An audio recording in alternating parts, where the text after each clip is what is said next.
So many people are talking about how 2022 is going to be the year of the Great Resignation, right? How hard it's going to be to keep talent in 2022. I had Arthur Blank, who owns the Atlanta Falcons, on my podcast. And, Arthur told me when he bought the team, right? Everybody was in his office telling him how to win football games, how to keep his guys. I mean, how to sell sponsorships, how to, all the things, many of the things that go into running a football team. And Arthur said, one of the first things I did is I went to all my veteran guys. I went to all of them and I said, hey, what do you need to win a Super Bowl? What do you need to win football games? What do you need? And he listened. And what he heard, by the way, from his guys was, dude, our training facility, Mr. Blank, is pathetic. It's awful. Our preseason training facility is horrible.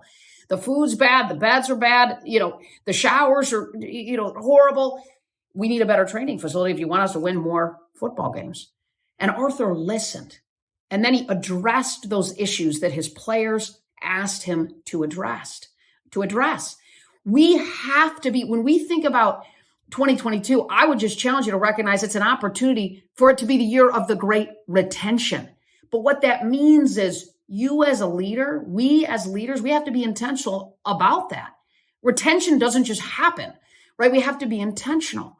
And that means pouring into our people, understanding what growth looks like for them, what they need, and how we can pour into them both personally and professionally so they can flourish and grow.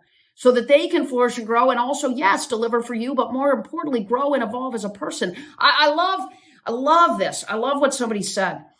What if I invest in my people, though, and they leave, right? Like, what if I spend all this money and time and invest in them, and then they leave? I love this. And then somebody said, well, what if you don't and they stay? Think about that.